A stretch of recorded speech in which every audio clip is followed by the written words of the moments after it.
며느리가 저를 너무 만만하게 봤나 봅니다. 그 대가가 얼마나 컸는지 경악스러운 이야기를 지금 들려드릴게요. 11월 중순의 어느 목요일 아침이었습니다.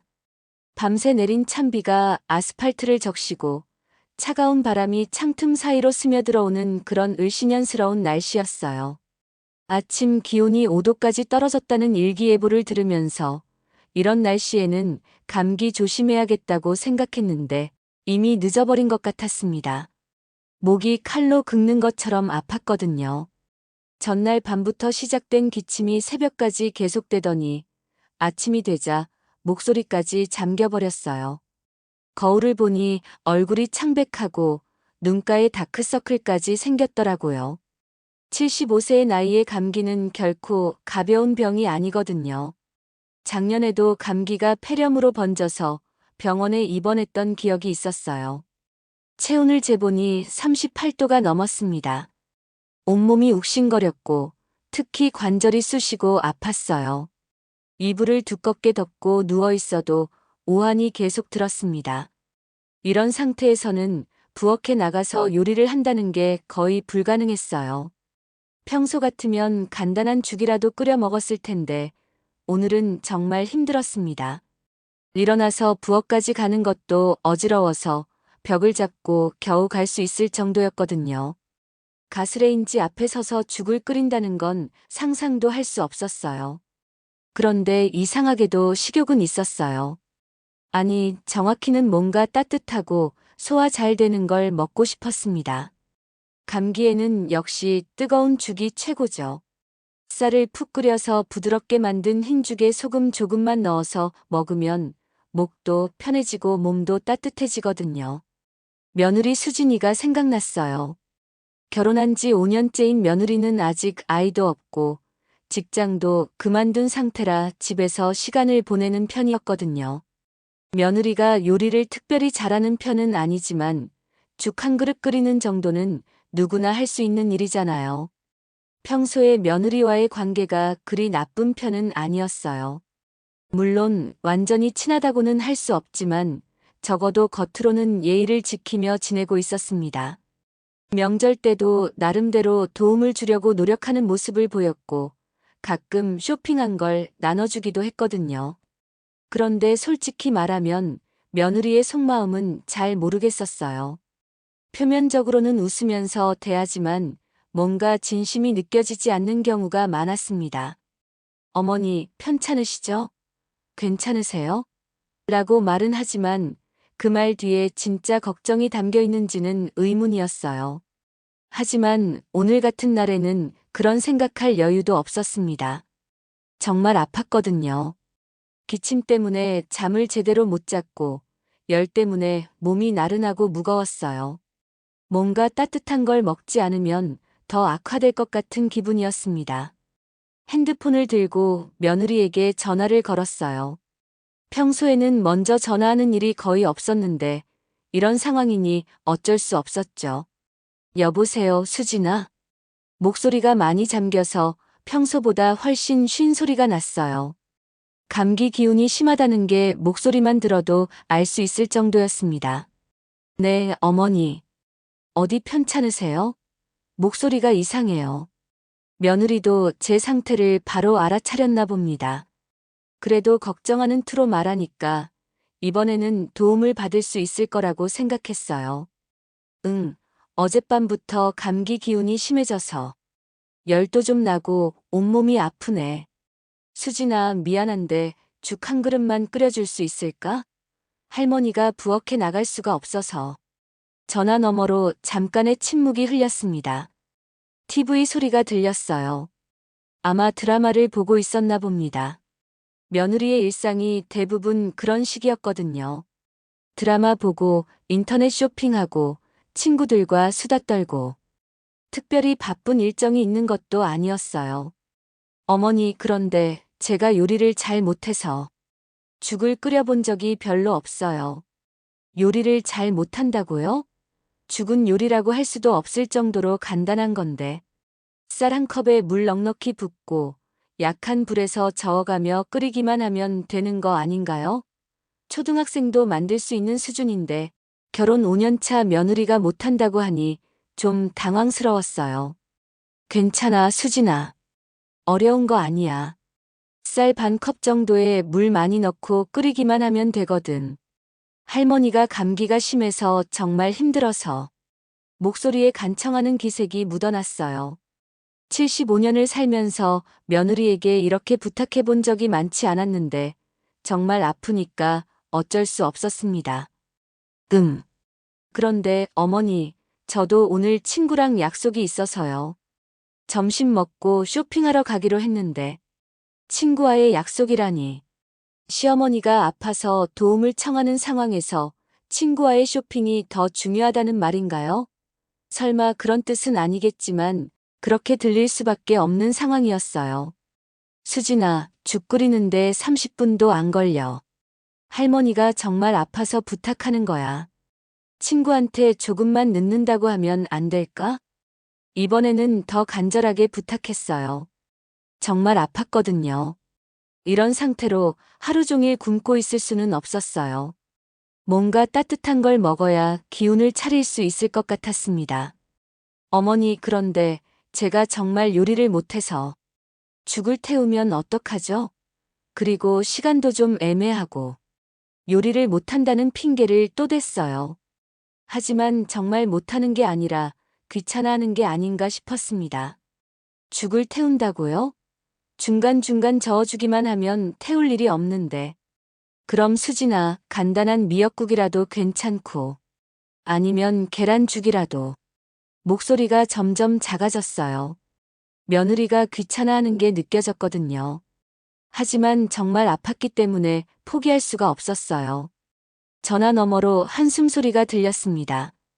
그리고 잠깐의 침묵 후에 며느리가 말했어요. 어머니, 그럼 이렇게 해요. 라면 끓여서 갖다 드릴게요. 라면이면 금방 되잖아요. 라면이라고요? 감기 걸린 사람에게 라면을? 짜고 자극적인 라면을 아픈 사람에게 주겠다는 건가요? 그것도 성의 없이 후딱 끓여서 갖다 주겠다는 식으로 말하니. 수진아, 라면은 감기 걸렸을 때 먹기엔 좀 자극적이지 않을까? 그냥 담백한 죽이나 미역국이. 어머니, 저 정말 요리 못해요. 라면 말고는 자신이 없어요. 그리고 시간도 없고요. 시간이 없다고 했지만 사실 친구와의 약속은 오후 2시였어요. 지금이 오전 10시니까 충분히 시간이 있는 상황이었죠.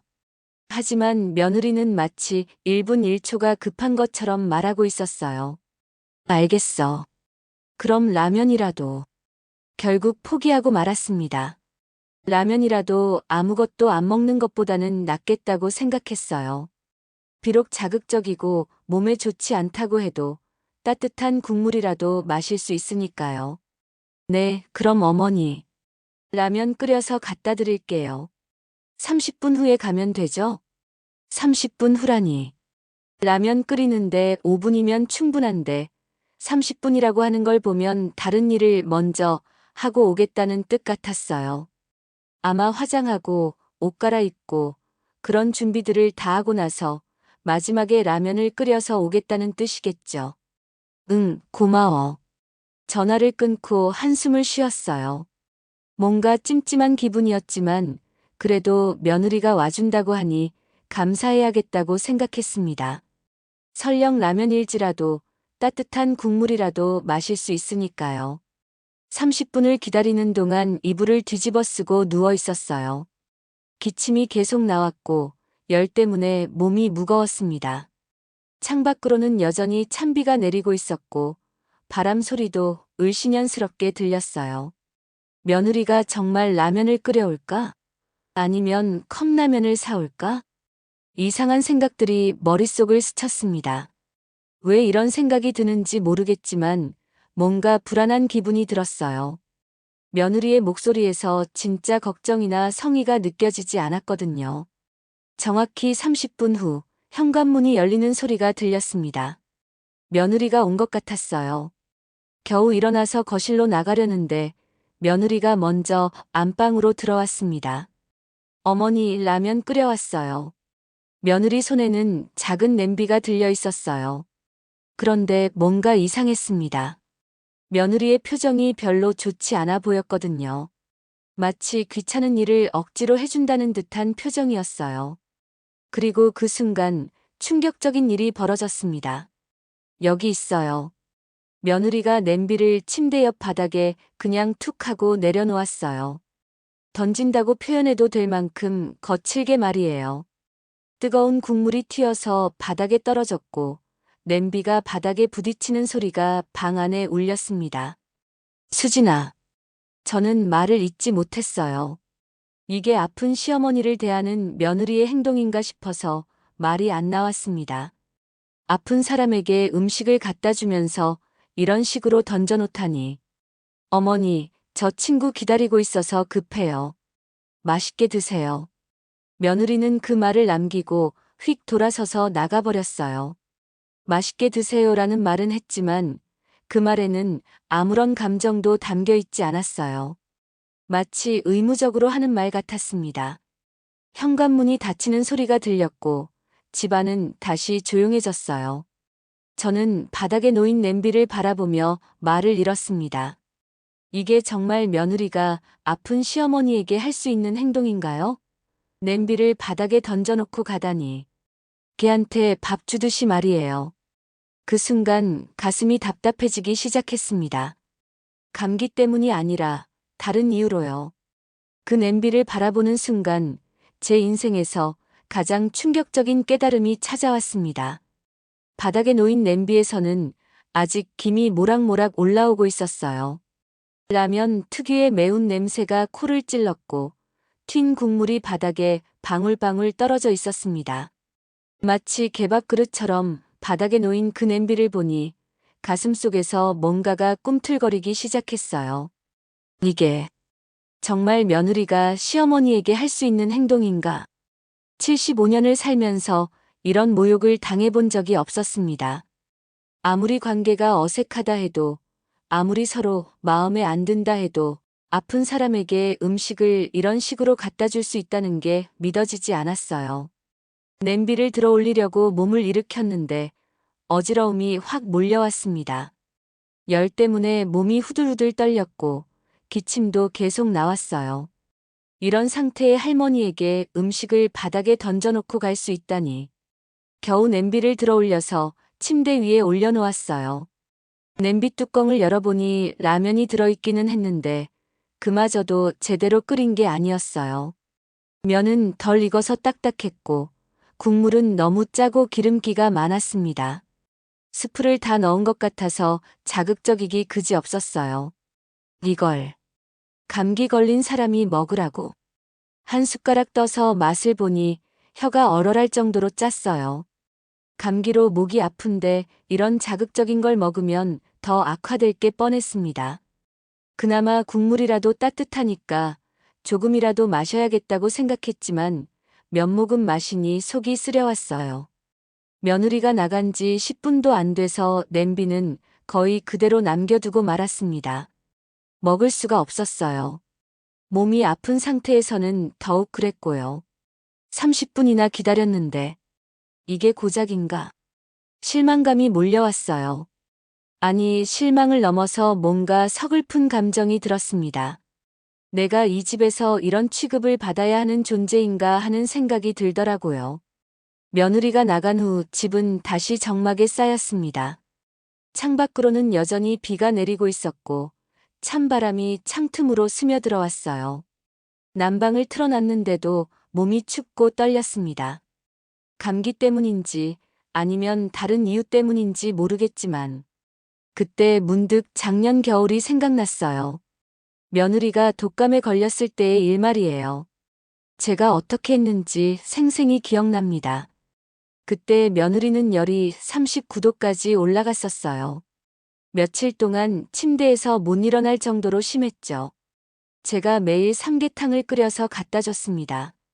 닭 한 마리를 통째로 넣고 인삼, 대추, 마늘까지 넣어서 몇 시간 동안 우린 진짜 보양식이었어요. 하루는 새벽 2시에 며느리가 전화를 했어요. 열 때문에 잠을 못 자겠다면서 해열제 좀 사다 달라고 하더라고요. 새벽 2시예요. 그런데도 제가 옷을 챙겨 입고 24시간 약국을 찾아다녔습니다. 세 곳을 돌아서 겨우 해열제를 구해서 갖다 줬어요. 그때 며느리가 뭐라고 했는지 기억나세요? 어머니, 정말 감사해요. 어머니 아니었으면 어떻게 했을지 몰라요. 그렇게 고마워하더라고요. 눈물까지 글썽이면서 제 손을 꼭 잡고 고맙다고 했던 게 생각납니다. 그때는 정말 가족 같다는 생각이 들었어요. 며느리도 제 진짜 딸처럼 느껴졌고요. 그런데 지금은 어떤가요? 제가 며느리에게 했던 것의 100분의 1도 안 되는 부탁을 했는데 라면 하나 제대로 끓이기 싫어하고 그마저도 바닥에 던져놓고 가버렸어요. 가슴이 미어지는 기분이었습니다. 배신감이라고 해야 할까요? 아니면 허탈감이라고 해야 할까요? 내가 며느리에게 뭘 잘못했나? 곰곰이 생각해봤지만 특별히 잘못한 게 없었어요. 오히려 다른 시어머니들에 비해 간섭도 안 하고 며느리 편을 들어주려고 노력했거든요. 아들이 며느리한테 뭐라고 할 때면 그래도 수진이 마음을 이해해줘야지라고 말해주기도 했고요. 그런데 이게 대가인가요? 아픈 할머니에게 라면 하나 제대로 못 끓여주고 바닥에 던져놓고 가는 게 시계를 보니 오후 12시가 넘어 있었어요. 며느리는 아마 친구들과 만나서 점심을 먹고 있겠죠. 맛있는 음식들을 먹으면서 즐겁게 수다를 떨고 있을 거예요. 아픈 시어머니는 까맣게 잊어버린 채로 말이에요. 그 순간 핸드폰이 울렸습니다. 혹시 며느리가 미안해서 다시 전화한 건가 싶어서 급하게 받았는데 아들 민수였어요. 엄마 안 편하시다면서요? 수진이한테 들었는데 아들의 목소리가 걱정스럽게 들렸어요. 며느리가 아들한테 얘기를 한 모양이었습니다. 그런데 뭐라고 했을까요? 감기가 좀 심해서. 엄마, 병원은 가보셨어요? 요즘 독감이 많이 돈다는데. 아직은. 집에서 푹 쉬면 나을 것 같아서. 그러지 마시고 병원부터 가보세요. 제가 저녁에 모시고 갈게요. 수진이가 죽 끓여드렸다면서요? 많이 드시고 푹 쉬세요. 죽을 끓여드렸다고요? 며느리가 아들한테는 죽을 끓여줬다고 말한 건가요? 실제로는 라면을 바닥에 던져놓고 갔으면서 응, 고마워. 전화를 끊고 나서 더욱 기가 막혔어요.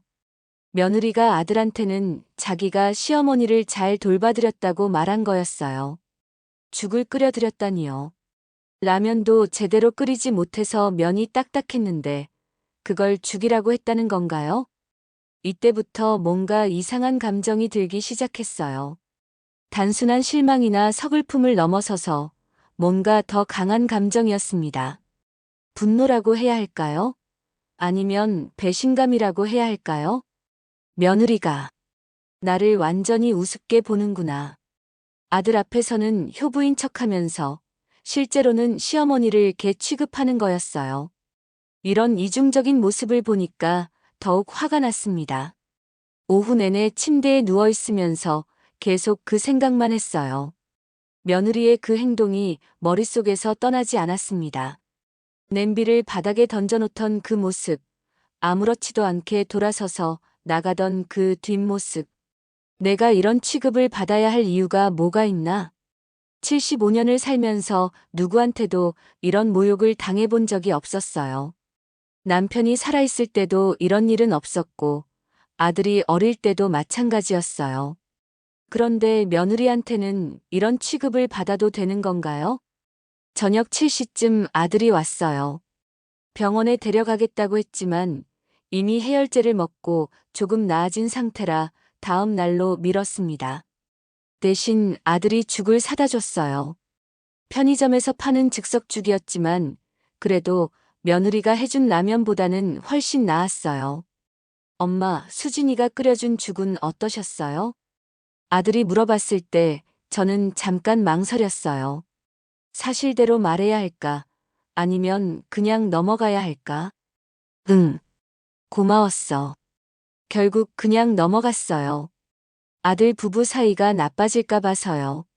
하지만 마음속으로는 다짐했습니다. 이번 일은 그냥 넘어갈 수 없어. 며느리가 저를 어떻게 생각하는지 확실히 알았으니까 이제는 저도 각오를 해야겠다고 생각했어요. 더 이상 당할 수만은 없었습니다.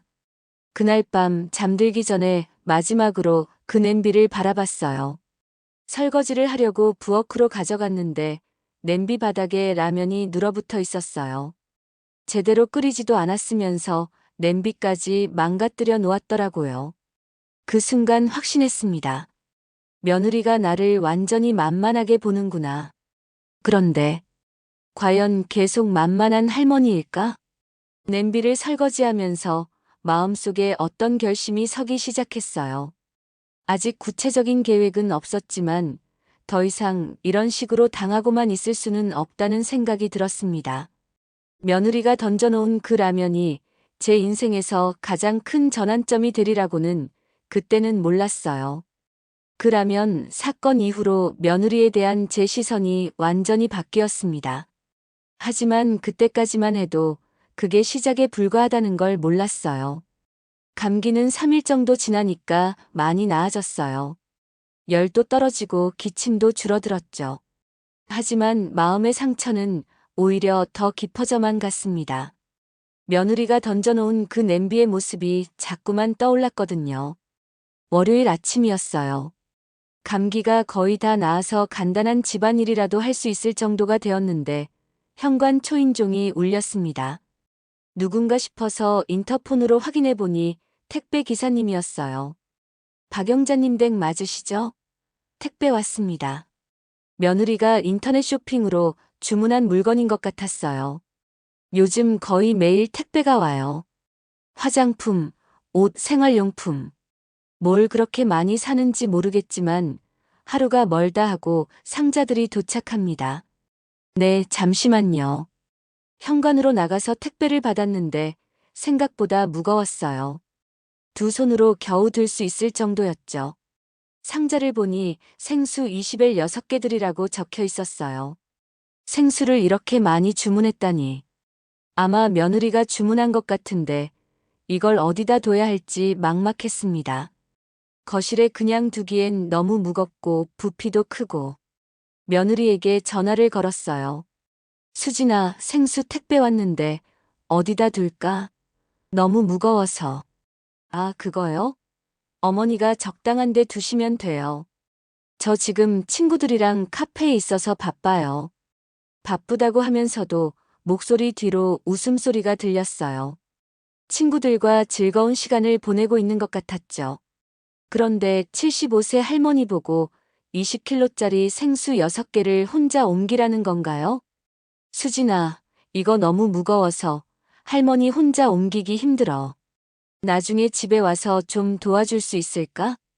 어머니, 그냥 현관에 두시면 안 돼요? 제가 언제 집에 갈지 모르겠어서요. 현관에 두라고요? 이 큰 상자를 현관에 두면 출입하기도 불편하고 다른 이웃들한테도 민폐가 되잖아요. 그리고 생수는 빨리 냉장고나 서늘한 곳에 보관해야 하는 건데. 그럼 수진아가 집에 오면 같이 옮기는 걸로. 어머니, 저 오늘 저녁 늦게 들어가요. 친구들이랑 저녁도 먹고 영화도 보기로 했거든요. 또 친구들이에요. 며느리의 일상은 온통 친구들과의 약속으로 가득한 것 같았어요. 시어머니보다 친구들이 훨씬 중요한 거죠. 알겠어. 결국 전화를 끊고 혼자서 그 무거운 생수를 옮겨야 했어요. 한 개씩 들어서 부엌 한 구석에 쌓아놓는데 허리가 아파서 중간중간 쉬어야 했습니다. 감기가 막 나은 몸으로 이런 무거운 걸 옮기는 게 얼마나 힘든지. 며느리가 주문한 건데 왜 내가 옮겨야 하지? 이상한 생각이 들었어요. 며느리 자신이 쓸 물건을 주문해 놓고 정작 받아서 정리하는 건 시어머니 몫이라고 생각하는 건가요? 생수를 다 옮기고 나니 허리가 끊어질 것 같았어요. 의자에 앉아서 한참 쉬고 있는데 문득 작년 일이 생각났습니다. 작년에 며느리가 무거운 쌀포대를 주문했을 때였어요. 그때는 제가 직접 마트까지 가서 쌀을 사다 줬었거든요. 며느리가 어머니 쌀 떨어져 가는데 사다 주실 수 있어요? 라고 부탁했을 때 저는 당연하게 생각하고 20kg 쌀포대를 사서 집까지 배달시켰어요. 그런데 며느리는 어떤가요? 자기가 주문한 생수조차 시어머니 혼자 옮기라고 하다니. 이런 생각을 하고 있는데 또 택배가 왔어요. 이번엔 며느리가 주문한 화장품이었는데 상자가 꽤 컸어요. 이것도 혼자 받아서 며느리 방에 갖다 놔야 하는 건가 싶어서 한숨이 나왔습니다. 오후 3시쯤 되니까 배가 고팠어요. 아침을 간단하게만 먹어서 그런지 속이 허전했죠. 냉장고를 열어보니 먹을 게 별로 없었어요. 어제 아들이 사다 준 즉석밥과 김치 정도만 있었고요. 그런데 이상한 건 며느리용 음식은 따로 있었어요. 비싼 샐러드며 요구르트며 과일이며 이런 건 며느리 전용이라는 듯이 따로 칸막이를 해서 보관되어 있었습니다. 내가 이것들을 먹으면 안 되는 건가? 이상한 기분이 들었어요. 같은 집에 살면서 냉장고 음식을 가족끼리 나눠 먹는 게 당연한 건데 며느리 것만 따로 구분해 놓다니. 그때 며느리가 집에 들어왔어요. 손에는 쇼핑백을 여러 개 들고 있었고 얼굴에는 즐거운 표정이 가득했죠. 어머니, 안 계신 줄 알았어요. 조용해서. 생수 택배 와서 부엌에 옮겨뒀어. 너무 무거워서 힘들었네. 아, 그거요? 감사해요. 감사하다는 말은 했지만 그 말에는 아무런 미안한 기색이 없었어요. 마치 당연한 일을 한 거라는 듯한 말투였죠. 수진아, 그런데 이렇게 무거운 건 미리 말해주면 좋겠어. 할머니 혼자 옮기기 너무 힘들어서. 어머니, 그런 건 택배 아저씨가 도와주시지 않아요? 택배 기사가 도와준다고요? 택배 기사는 문 앞까지만 가져다 주는 거지. 집 안까지 들어와서 정리해 주는 건 아니잖아요. 이런 상식적인 것도 모르는 건가? 아니면 모르는 척 하는 건가? 택배 기사분들은 문 앞까지만 갖다 주시잖아. 그 안에서 정리하는 건 우리가 해야지. 아, 그래요? 전 잘 몰라서. 어쨌든 감사해요, 어머니. 또 그 건성건성한 감사 인사였어요. 진짜로 고마워하는 것 같지 않았어요. 그리고 며느리는 자기가 사온 쇼핑백들을 방으로 가져가더니 곧바로 TV를 틀고 드라마를 보기 시작했어요. 제가 허리 아파하며 무거운 생수를 옮겼다는 건 까맣게 잊어버린 것 같았죠. 저녁 7시쯤 아들이 퇴근해서 들어왔어요. 엄마, 감기는 다 나으셨어요? 응, 많이 나아졌어. 그런데 민수야. 네. 오늘 수진이가 생수를 주문했는데 너무 무거워서 옮기기 힘들었어. 다음부터는 이런 건 미리 얘기해서 같이 하면 좋겠는데. 아들이 며느리를 쳐다보더니 말했어요. 수진아, 그런 무거운 건 엄마 혼자 시키면 안 되지. 저 몰랐어요. 택배 와서 받는 건 당연한 줄 알았는데. 며느리가 마치 억울하다는 듯이 대답했어요. 받는 건 당연하다고요? 받는 것과 20kg짜리를 6개나 옮기는 건 다른 문제 아닌가요? 그래도 어머니가 감기도 막 나으셨는데. 아, 제가 생각을 못했네요. 죄송해요, 어머니. 사과는 했지만 역시 진심이 느껴지지 않았어요. 아들 앞에서 형식적으로 하는 말 같았죠. 그날 밤 잠자리에 누워서 계속 생각했어요. 며느리의 행동 하나하나가 이상했어요. 라면을 바닥에 던져놓았던 것도 그렇고 오늘 생수일도 그렇고 혹시 며느리가 일부러 그러는 건 아닐까? 무의식적으로 그러는 게 아니라 의도적으로 저를 무시하고 있는 건 아닐까 하는 의심이 들기 시작했어요. 다음 날 아침 그 의심은 확신으로 바뀌었습니다. 화요일 오전 10시쯤이었어요. 집 앞 계단에서 신문을 가져오려고 나갔는데 미끄러져서 넘어졌어요.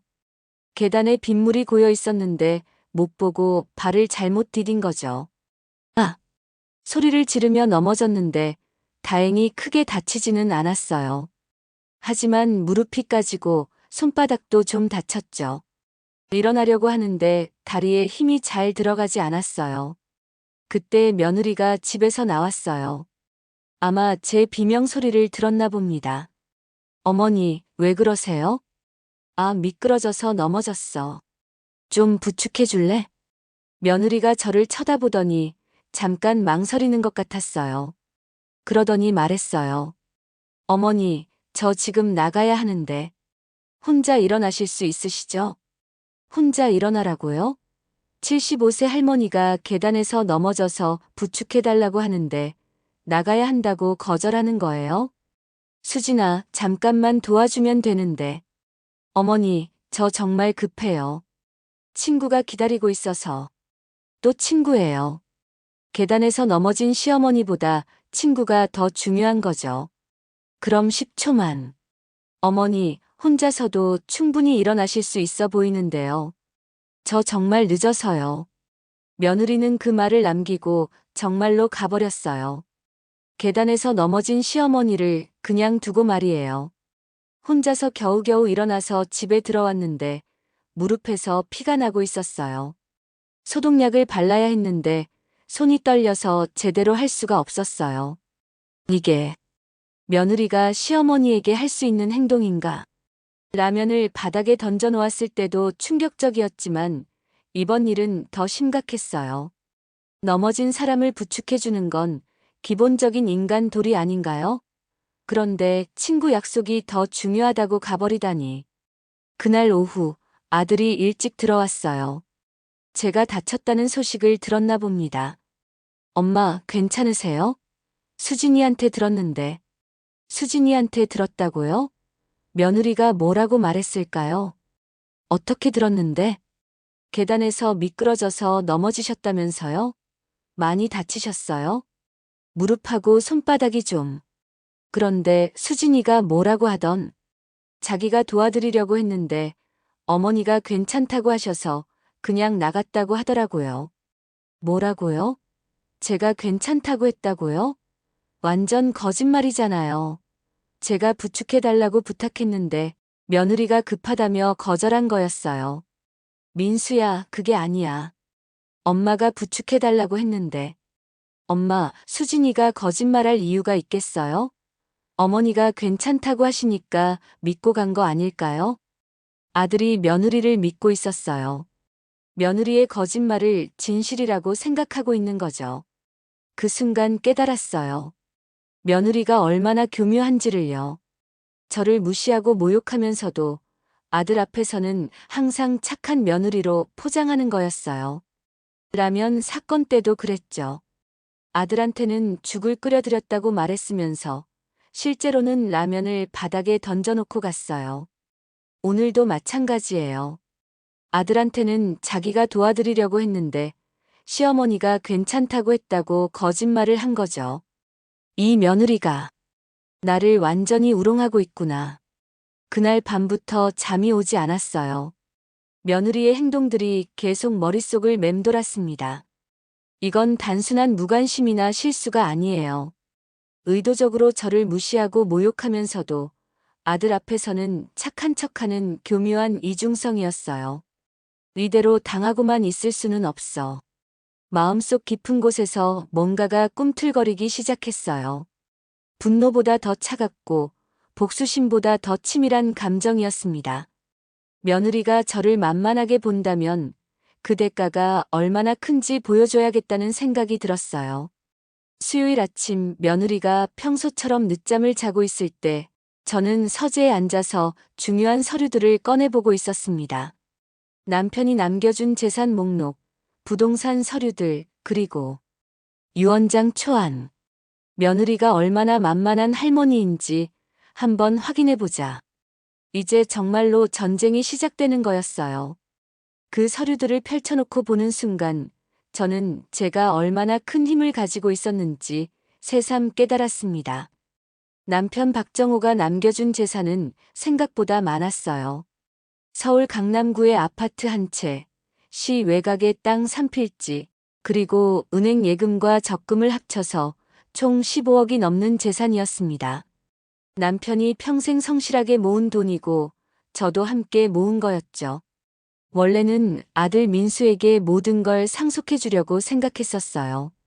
며느리가 들어왔을 때도 이제 우리 가족이 늘었구나 하면서 기뻤었고, 언젠가는 며느리와 아들이 이 모든 재산을 물려받아서 행복하게 살 거라고 믿었거든요. 하지만 지난 며칠간의 일들을 겪고 나니 생각이 완전히 바뀌었어요. 내가 왜 나를 개처럼 취급하는 며느리에게 재산을 물려줘야 하지? 유언장 초안을 다시 읽어봤어요. 본인 사후 모든 재산을 아들 박민수에게 상속한다라고 적혀 있었는데 결국 아들에게 상속된다는 건 며느리도 함께 그 재산을 누린다는 뜻이잖아요. 라면을 바닥에 던져놓고 무거운 생수를 혼자 옮기게 하고 넘어진 할머니를 부축하기 싫다며 가버린 그 며느리가 제 재산을 물려받는다고요? 절대 그럴 순 없었어요. 그날 오후 저는 중요한 결정을 했습니다. 김 변호사님께 전화를 드렸어요. 남편 생전에 법률 문제로 몇 번 도움을 받았던 분이라 신뢰할 수 있었죠. 변호사님, 박정호 부인 박영자입니다. 유언장 수정에 대해 상담받고 싶은데 시간 내주실 수 있을까요? 아, 박영자 여사님. 물론이죠. 언제 오시겠어요? 내일 오전에 갈 수 있을까요? 급한 일이라. 네, 내일 오전 10시에 뵙겠습니다. 전화를 끊고 나서 마음이 한결 가벼워졌어요. 드디어 행동에 나서는 거였죠. 다음 날 목요일 오전 변호사 사무실에 갔습니다. 김 변호사님은 제 상황을 듣더니 고개를 끄덕이며 말했어요. 여사님, 충분히 이해됩니다. 유언장은 언제든지 수정이 가능하니까 걱정하지 마세요. 어떻게 바꾸고 싶으신가요? 며느리를 완전히 배제하고 싶어요. 아들에게만 상속되도록 하되 며느리와 이혼할 경우에만 상속을 받을 수 있게 조건을 달고 싶습니다. 변호사님이 놀라며 물어봤어요.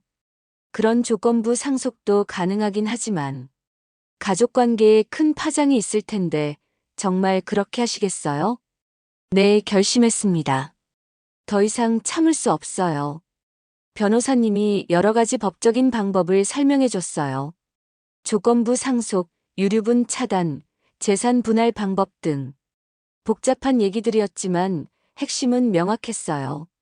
며느리가 제 재산에 손댈 수 없게 만드는 거였죠.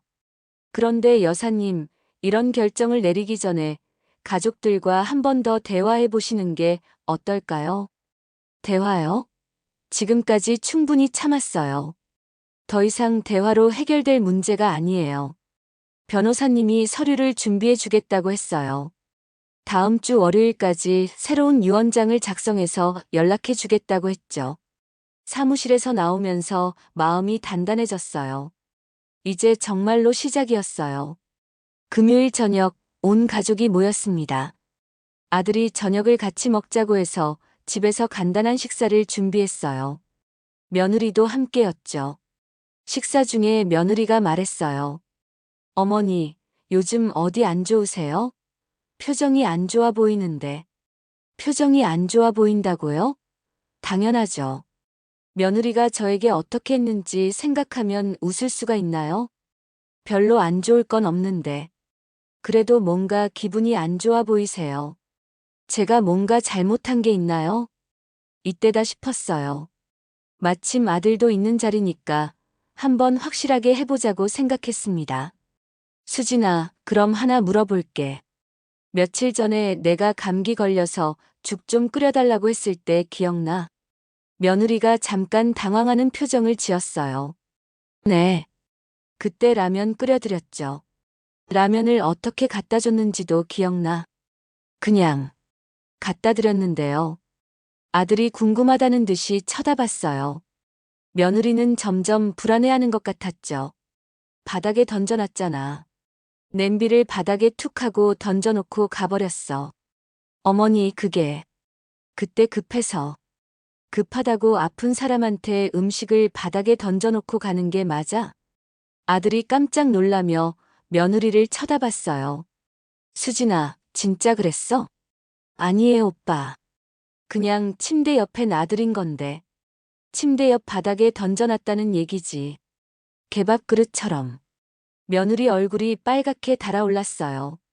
어머니, 그렇게까지 말씀하시면 그럼 생수 얘기도 해볼까? 내가 주문한 20kg짜리 생수 6개를 75세 할머니 혼자 옮기게 한 것도 기억나지? 그건 제가 몰랐다고. 그럼 계단에서 내가 넘어졌을 때는 부축해달라고 했는데 친구 약속 있다고 그냥 가버린 것도 몰라서야? 아들이 점점 심각한 표정이 되었어요. 수진아, 엄마가 넘어지셨는데 도와드리지 않았다고. 오빠, 그때 어머니가 괜찮다고 하셔서. 내가 언제 괜찮다고 했어? 부축해달라고 했는데 내가 급하다고 가버렸잖아. 며느리가 변명하려고 했지만 이미 늦었어요. 아들이 며느리를 쳐다보는 눈빛이 완전히 바뀌었거든요. 수진아, 이게 다 사실이야? 오빠, 오해예요. 제가 그럴 의도가 아니었어요. 의도가 아니었다고. 그럼 뭐야, 무의식적으로 시어머니를 개 취급한 거야? 아들이 화를 내기 시작했어요. 평소에 온순한 성격인데 이렇게 화내는 모습은 오랜만에 봤죠. 민수야, 진정해. 이제 와서 화내봤자 소용없어. 엄마, 왜 이런 얘기를 진작 안 하셨어요? 너희 부부 사이가 나빠질까 봐서. 이때 며느리가 갑자기 울음을 터뜨렸어요. 어머니, 정말 죄송해요. 제가 너무 생각 없이 행동했어요. 앞으로는 정말 조심할게요. 하지만 이미 늦었어요. 며칠 전까지만 해도 이런 사과를 받았다면 용서했을지도 몰라요. 하지만 이미 제 마음은 돌아설 수 없는 강을 건넜거든요. 수진아, 사과는 고맙지만 이미 마음의 상처가 너무 깊어졌어. 어머니, 제발 한 번만 용서해 주세요. 정말 다시는 이런 일 없을게요. 며느리가 계속 울면서 사과했지만 저는 냉정하게 말했어요. 수진아, 내가 나를 어떻게 생각하는지 이제 확실히 알겠어. 그런데 나도 너에 대해 생각이 바뀌었어. 어머니, 월요일에 변호사 만나기로 했거든.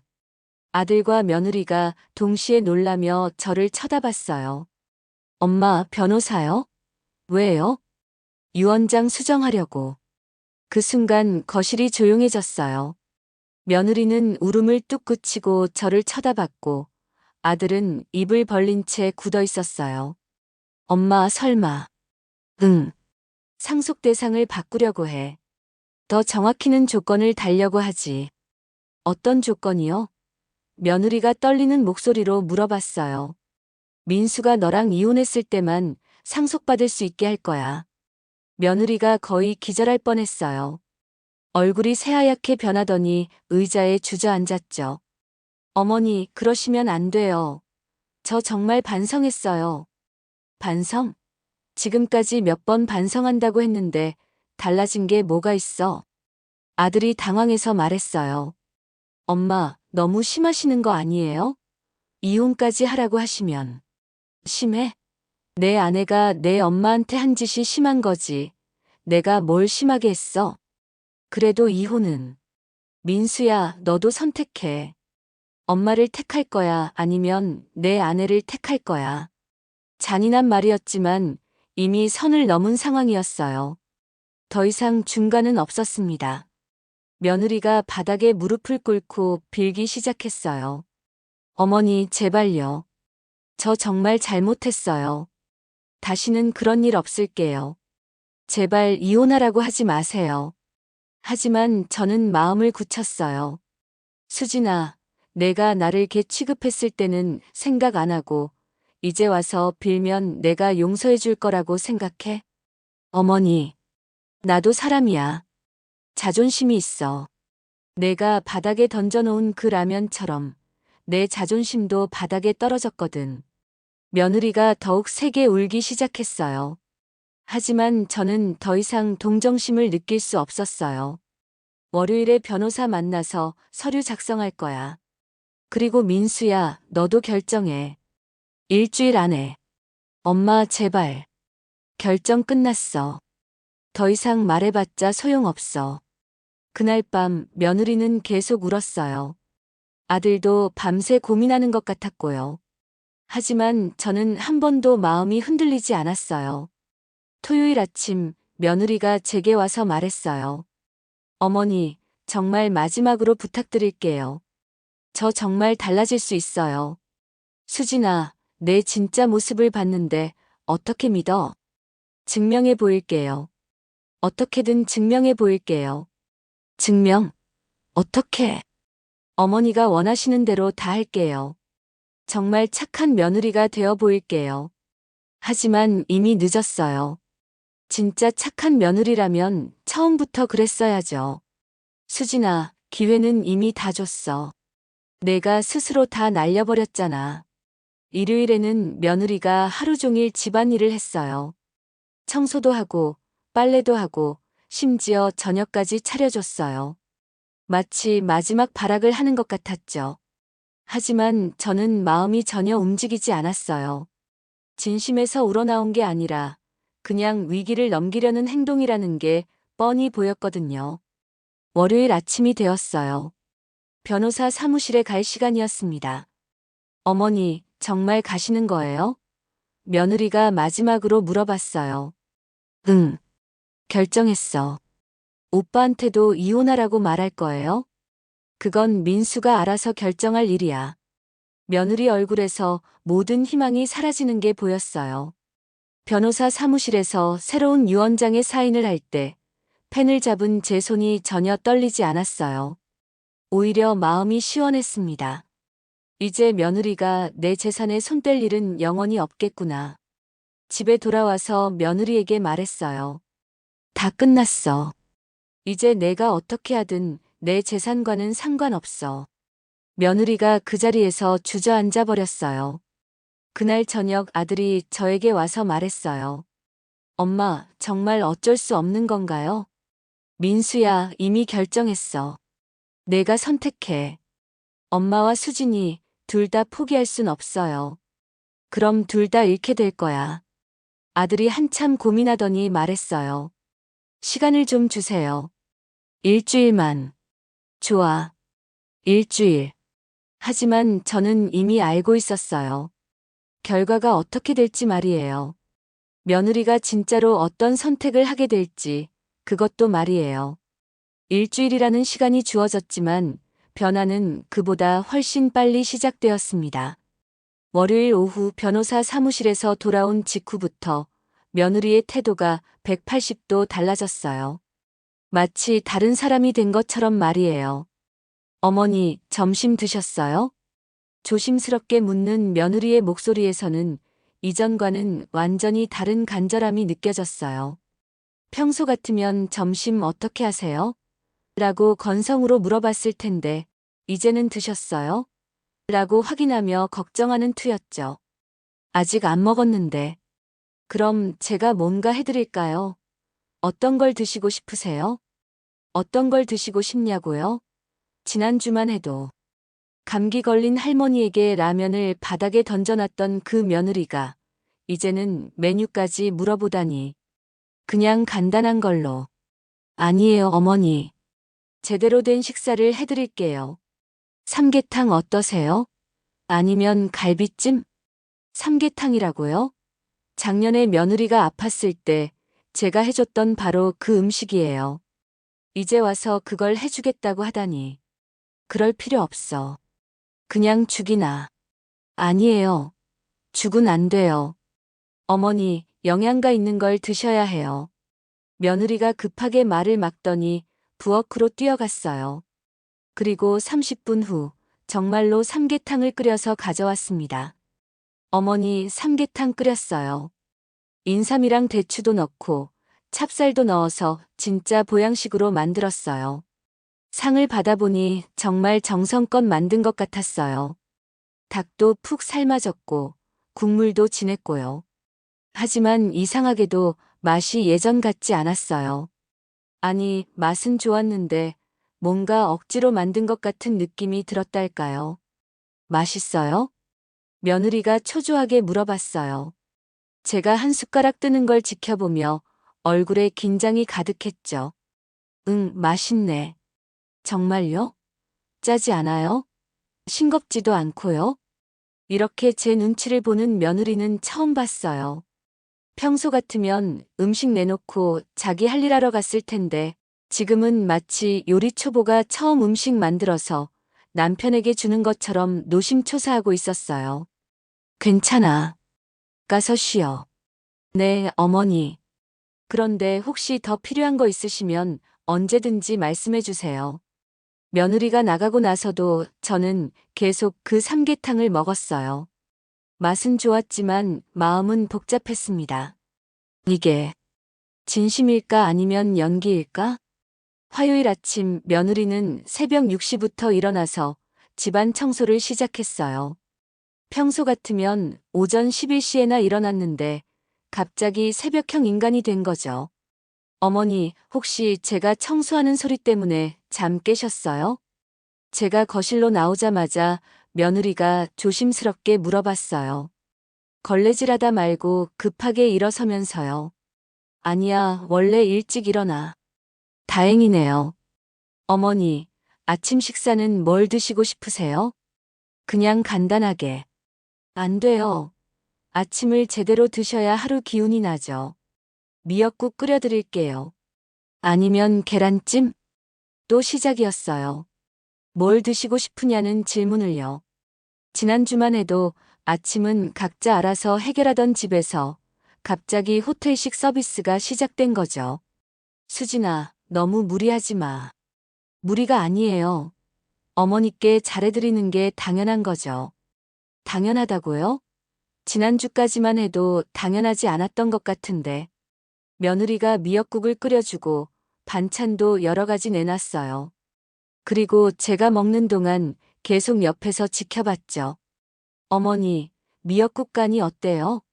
좀 더 짜게 할까요? 아니야, 이 정도면 괜찮아. 반찬은 입에 맞으세요? 김치가 좀 시큰 것 같은데. 괜찮다니까. 하지만 며느리는 계속 불안해했어요. 제가 한 숟가락 뜰 때마다 표정을 살피고 뭔가 부족한 건 없는지 확인하려고 했죠. 점심시간이 되자 또 시작이었어요. 어머니, 점심 뭘 드시고 싶으세요? 그냥 남은 거 데워 먹으면 되는데. 안 돼요. 남은 음식은 몸에 안 좋아요. 새로 만들어 드릴게요. 그리고 정말로 새로 만들어 왔어요. 돼지 갈비찜이었는데 고기도 부드럽게 잘 익었고 양념도 적당했어요. 어머니, 고기 부드러워요? 응. 양념은 어때요? 맵지 않아요? 괜찮아. 다행이다. 처음 만들어 보는 건데 잘 됐네요. 처음 만들어 본다고요? 결혼 5년 차에 돼지 갈비찜을 처음 만들어 본다는 게 믿어지나요?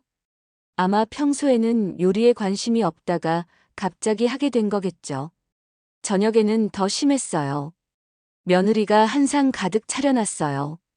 된장찌개, 불고기, 나물 반찬들, 그리고 심지어 디저트까지. 어머니, 오늘 하루 어떠셨어요? 피곤하지 않으셨어요? 응, 괜찮았어. 혹시 불편한 거 있으시면 언제든지 말씀해 주세요. 제가 다 해드릴게요. 다 해주겠다고요? 지난주에는 생수 하나 옮기는 것도 시어머니 몫이었는데, 수요일부터는 아예 극성이었어요. 며느리가 제 방까지 청소해 주겠다고 나섰거든요. 어머니, 방 청소 제가 해드릴게요. 그럴 필요 없어. 내가 할 수 있어. 안 돼요. 어머니가 그런 거 하시면 안 되죠. 제가 다 할게요. 그리고 정말로 제 방 구석구석까지 청소했어요. 먼지 하나 남기지 않고 깨끗하게 치웠죠. 심지어 이불까지 새로 빨아서 갈아줬어요. 어머니, 이불 보송보송하죠? 좋은 세제 써서 빨았어요. 고마워. 천만에요. 이런 거야 당연히 제가 해야죠. 당연하다는 말을 또 했어요. 지난주까지만 해도 전혀 당연하지 않았던 일들이 갑자기 당연해진 거죠. 목요일 아침, 제가 기침을 좀 했어요. 감기가 완전히 낫지 않아서 가끔 기침이 나오곤 했거든요. 어머니, 기침하세요? 며느리가 깜짝 놀라며 달려왔어요. 괜찮아, 그냥 좀. 안 괜찮아요. 병원 가셔야 해요. 아니야, 그 정도는. 어머니, 기침은 무서운 거예요. 폐렴으로 번질 수도 있어요. 며느리가 거의 패닉 상태가 되어서는 당장 병원에 가자고 했어요. 지난주에는 감기 걸린 할머니에게 라면을 던져줬던 그 며느리가 이제는 기침 한 번에 병원 가자고 하다니. 수진아, 진정해. 그냥 목이 좀 칼칠했을 뿐이야. 그래도 안 돼요. 혹시 모르잖아요. 결국 병원까지 따라가겠다고 해서 함께 갔어요. 의사 선생님이 별것 아니라고 하니까 그제야 안심하더라고요. 다행이다. 정말 다행이에요, 어머니. 병원에서 나오면서 며느리가 진짜로 안도의 한숨을 쉬었어요. 마치 정말로 걱정했던 것처럼요. 금요일에는 며느리가 저를 위해 특별한 음식을 만들어줬어요.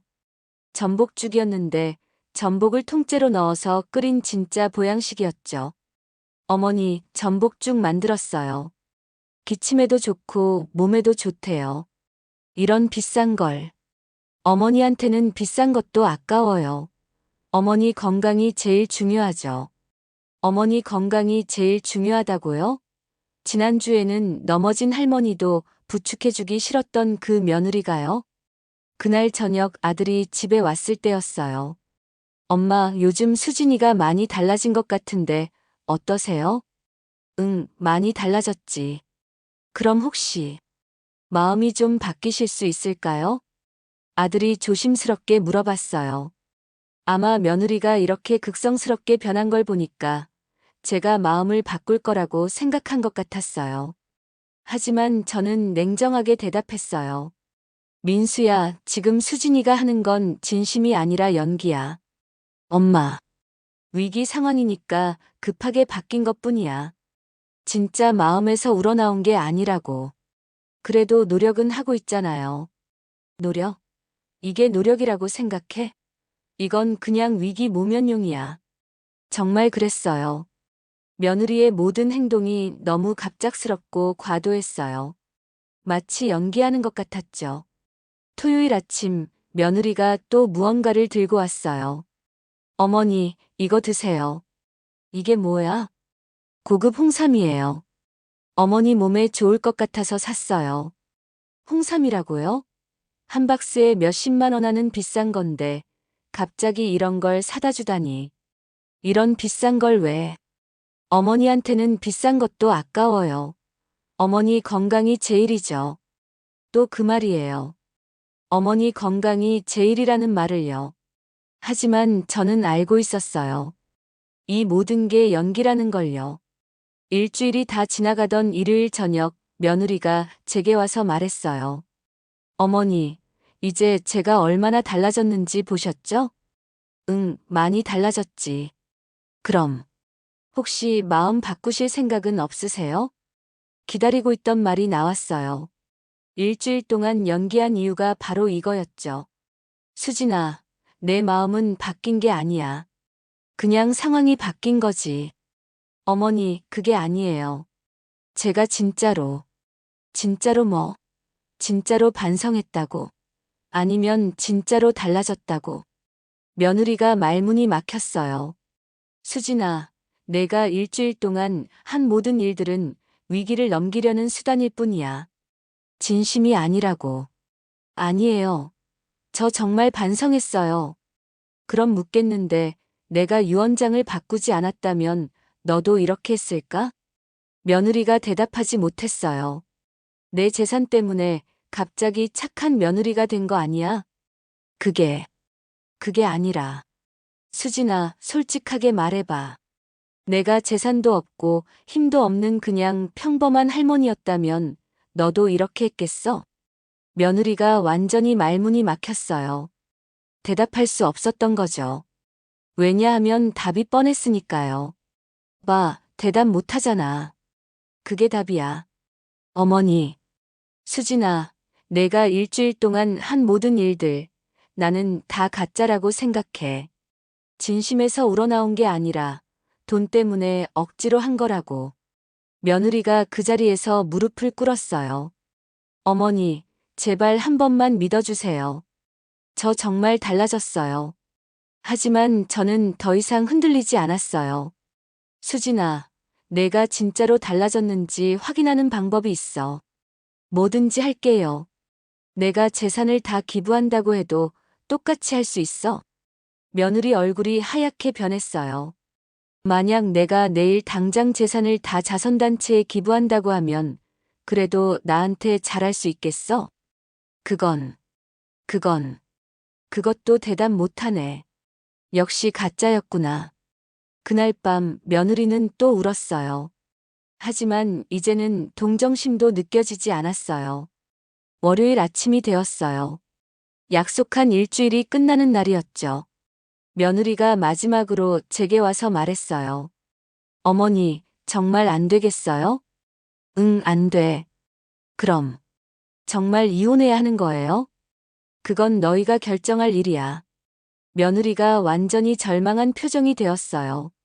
일주일 동안의 모든 노력이 물거품이 된 거죠. 그때 아들이 나타났어요. 엄마 결정하셨어요? 응. 바뀐 건 없어.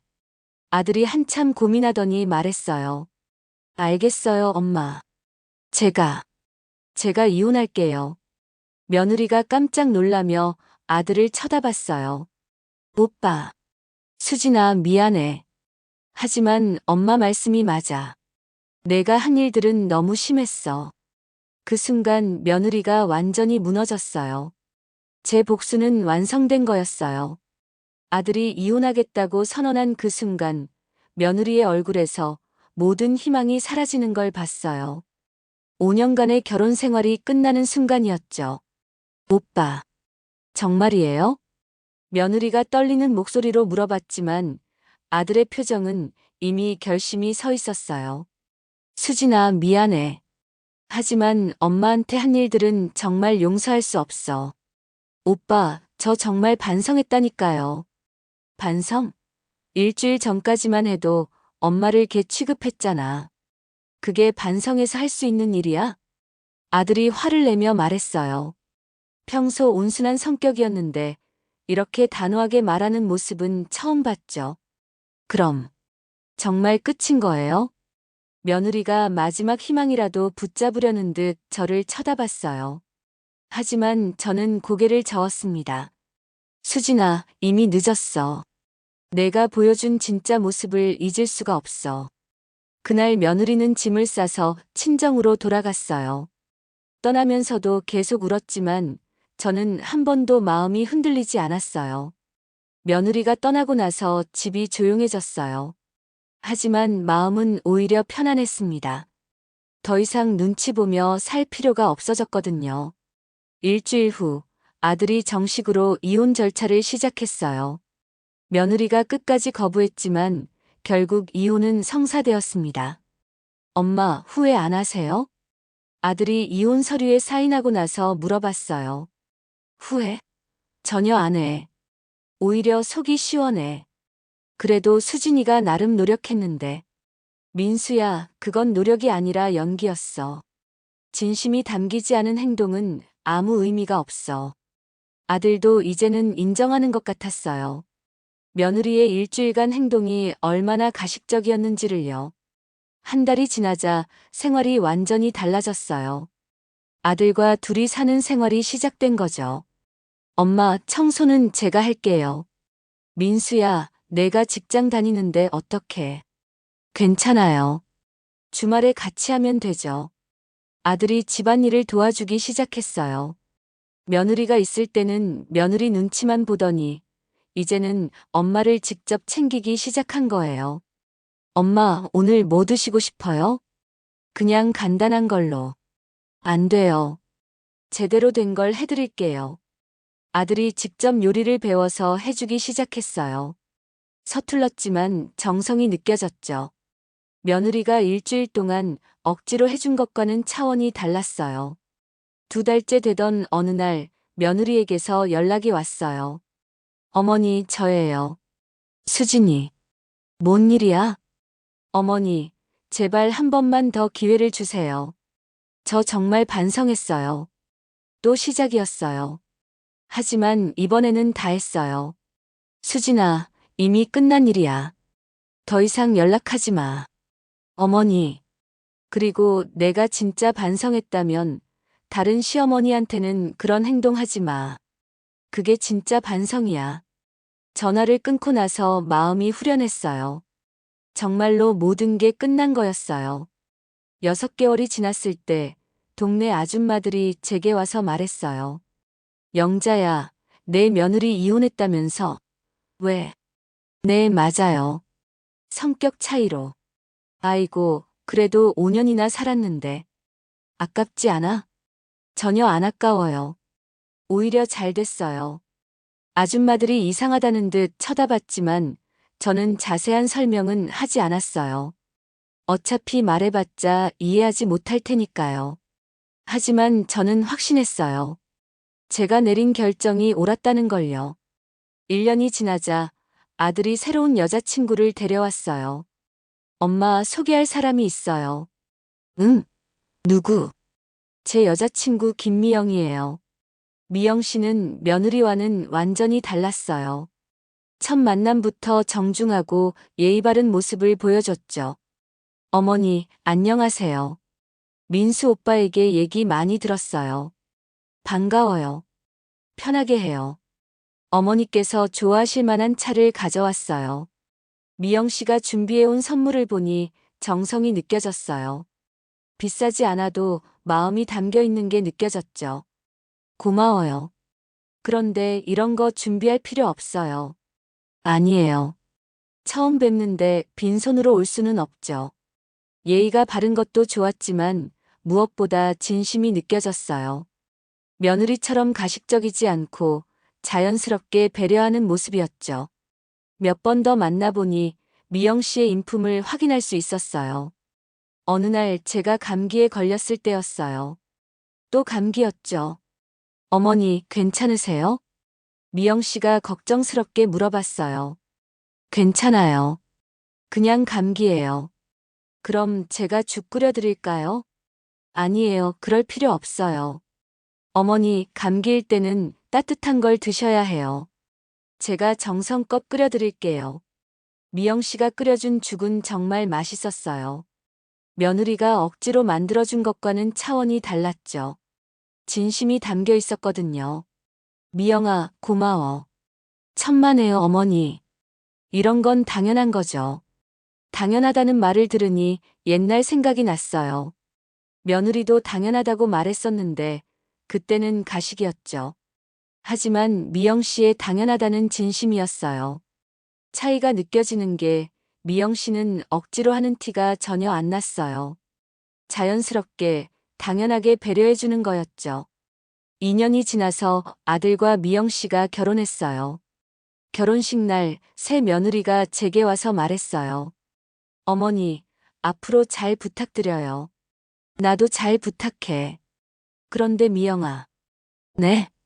너는 며느리라고 생각하지 말고 그냥 내 딸이라고 생각해도 돼. 미영 씨가 감동받아서 눈물을 글썽였어요. 어머니, 감사해요. 가족이 됐는데 뭘 감사해. 서로 배려하며 잘 살자. 새로운 며느리와의 생활은 정말 달랐어요. 서로 배려하고 존중하는 진짜 가족 같은 느낌이었죠. 미영 씨는 강요받지 않아도 자연스럽게 저를 챙겨줬어요. 제가 아파하면 진심으로 걱정해주고 필요한 건 있는지 먼저 물어봐주고. 어느 날 미영 씨가 물어봤어요. 어머니, 전 며느리 얘기 들었어요. 어떤 일이 있었던 거예요? 저는 간단하게 설명해줬어요. 라면을 바닥에 던져놨던 일, 생수를 혼자 옮기게 했던 일, 넘어졌을 때 부축해주지 않았던 일.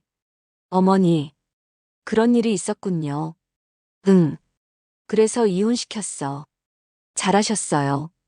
그런 사람과는 같이 살 수 없죠. 미영 씨가 제 편을 들어주니 마음이 따뜻했어요. 미영아, 너는 절대 그러지 마. 당연히요, 어머니. 그런 건 사람으로서 기본도 안 된 거예요. 그렇게 3년이 흘렀어요. 어느 날 길에서 옛 며느리 수진이를 마주쳤어요. 몰라보게 초췌해져 있었죠. 어머니.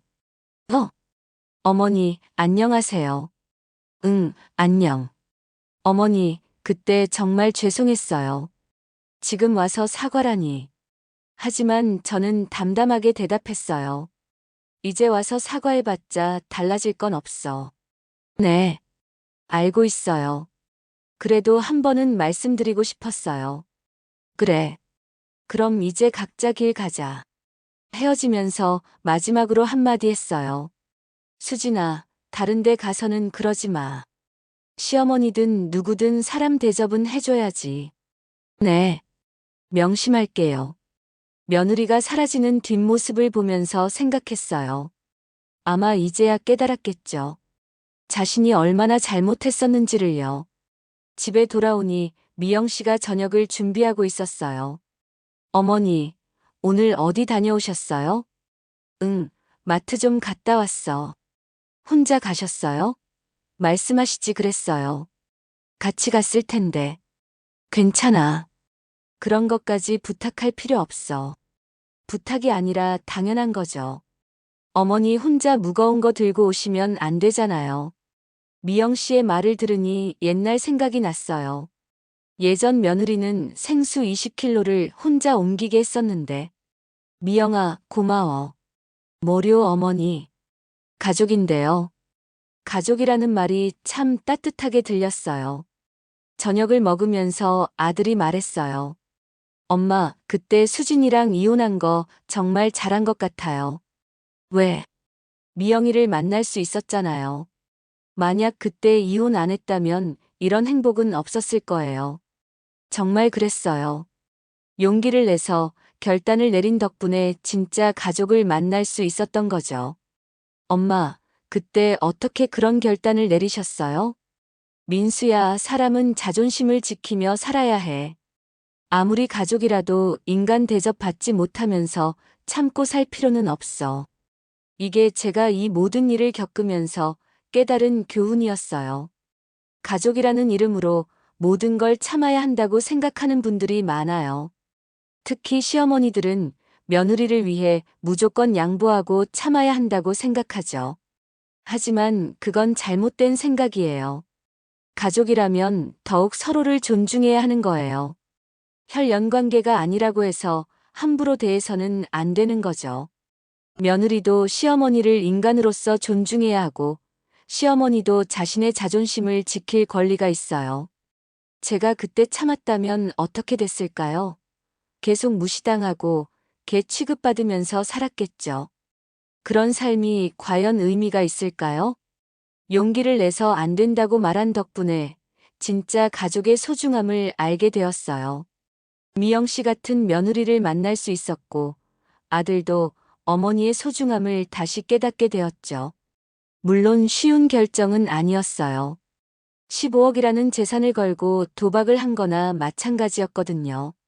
만약 아들이 며느리를 선택했다면 저는 혼자가 되었을 테니까요. 하지만 결과적으로 옳은 선택이었어요. 진짜 가족이라면 어머니의 편을 들어주는 게 당연한 거거든요. 여러분도 혹시 비슷한 상황이라면 용기를 내보세요.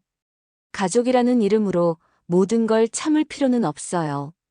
당신도 존중받을 권리가 있고 인간 대접받을 권리가 있어요. 때로는 단호한 결정이 모든 사람을 위한 최선의 선택일 수 있어요. 저처럼 말이에요. 지금 저는 정말 행복해요. 진심으로 저를 아끼는 며느리와 어머니를 소중히 여기는 아들과 함께 살고 있거든요. 그 모든 행복의 시작은 바닥에 던져진 라면 한 그릇이었어요. 그때 저는 깨달았어요. 더 이상 참고 살 수는 없다는 걸요. 그리고 용기를 내어 행동에 옮겼죠. 여러분도 기억하세요. 가족이라고 해서 무조건 참을 필요는 없다는 걸요. 당신의 자존심도 소중하다는 걸 말이에요.